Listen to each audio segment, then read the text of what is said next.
Hey folks, Jason here. Welcome to Timberfalls, home for CNC creators like you. In today's video, I'm going to show you how to make a rest machine toolpath in Carveco Maker. You may be asking yourself, what is a rest machine toolpath? The rest machining toolpath is a feature found in Carveco Pro. In Carveco Pro, rest machining is basically where you have one size bit carve everything that the larger size bit could not get. Some of you may be familiar with this concept through the area clearance tool. In our area clearance tool, we have the ability to add multiple tools. So if we add a 1/4 inch end mill, and then we also add a 1/8 inch end mill, the 1/8 inch end mill is only going to cut what the 1/4 inch end mill was not able to cut when doing an area clearance. And say we were going to clear the area between our model and our boundary. Let's just say we're going to do an area clearance of a 1/4 inch. When I calculate this tool path for the area clearance, we're going to have two tool paths. First, we're going to have a tool path at the 1/4 inch end mill cut. If I simulate that, you can see that we did area clearance around the outside, but there were some places that got missed. So when we simulate the 1/8 inch end mill, we can see that the 1/8 inch end mill was smaller and was able to go in and get those other areas. Now, in this tool path, the 1/8 inch end mill only carved the sections that the 1/4 inch end mill didn't cut. This is the idea behind rest machining, where one bit carves what the other bit couldn't do. Now, in Basic Maker, this is only available in our area clearance toolpath. In the Pro version of Carveco, we have a function that allows us, after we do our 3D toolpath, and I'm just going to select whole relief, and we're going to pick a 1/8 inch taper ball nose for our finishing. And I'm just going to calculate this. We're not really going to set up anything else.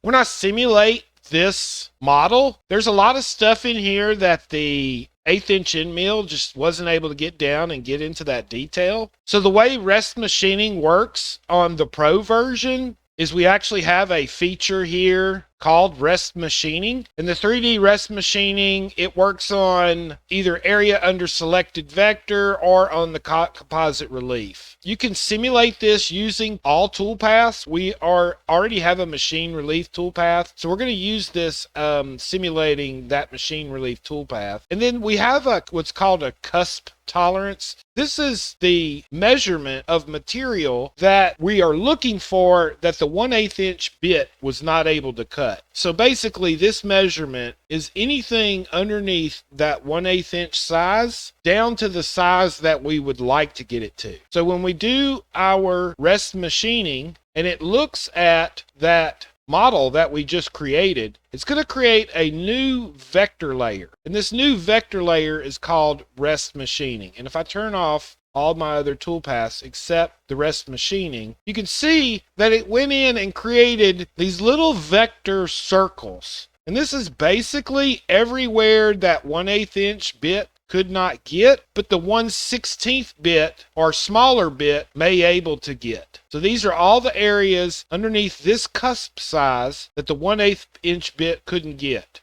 If we delete this rest machining and we change the cusp size, let's go to 0.1 and create those boundaries again. You can see that it's changed and opened up a lot more areas because of our cusp size has changed. And now it's looking for everything down to the 0.01 versus the 0.05 that it was before. Let's undo that. And the way this would work is that once you had set your machine resting vectors, you would then simply go in to your 3D toolpath, and then right up here, instead of whole relief or selected vector, we have this option of rest machining. And basically rest machining is just selecting that layer that has all of these vectors around it. Now basically what I want to do is show you how to do this in Basic Maker. It's sort of the same thing. It's the same idea that there's a lot of different places that the 1/8 couldn't get that the 1/16 is going to get. Now, this cusp size, when I did the rest machining, was extremely small. So there's a lot of things that it came in here and just said, okay, this is a little spot that we might get a little more detail. But in the overall model, those things are not very important. Let's go over to Carveco Maker. This is basic Carveco Maker, and we're going to sort of do the same thing. We're basically going to create a 3D relief. I'm going to go ahead and use the whole model. And we're also going to use a 1/8 inch taper ball nose. Now, we would also be using a roughing bit. And so I would select a roughing bit to do this. And normally I would set up all my safety and material and all that. But just for this demonstration, we're going to skip all that for right now.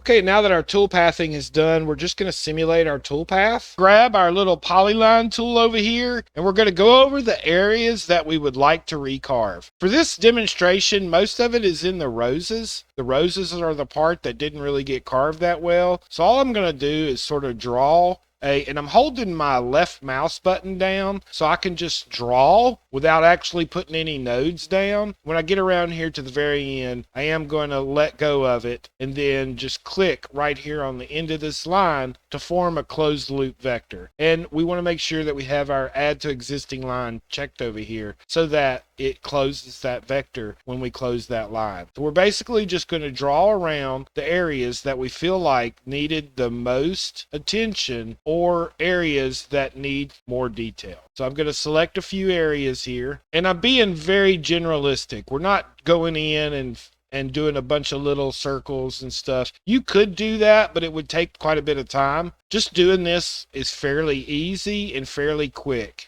So I've gotten 3 around there. Let's just look inside of here and see if there's any places. If you wanted these teeth to be a little bit more detailed, we could say, okay, I just want to make the teeth a little more detailed. And then maybe these leaves need some more detail too. So let's just say the center of this leaf. Then all I have to do is select those vectors that we just created. Let's delete our simulation. And then we're just going to create our second tool pathing using our selected vector. We're going to go with a smaller 1/16 skinny Jenny. And when we calculate, this is just going to carve those areas inside the vectors that we created. It's not going to carve the entire model again. Then when I simulate, and then we simulate the whole thing, you can see now that we're getting a whole lot more detail in those roses, the teeth and the flowers, all because of the 1/16 taper ball nose bit. Let's look at the difference between the two. We'll do the 1/8 inch bit. Let's simulate that. Okay. And then I'll just simulate the 1/16 and see if you can see. You can see all of that went into a much finer detail. We probably could have even gotten more had we went to our 1/32,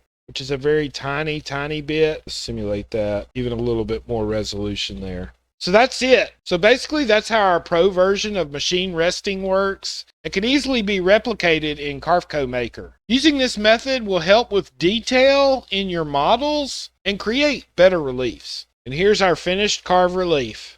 Guys, if you found this tutorial helpful, give us a thumbs up. Consider subscribing to the channel and share this with someone. I'd like to give a big thanks to all of our Timberfalls Elite members. You guys keep the bit spinning and we really appreciate your support. If you're interested in becoming a Timberfalls Elite, check out the link below or our website at timberfalls.us. Thanks, guys.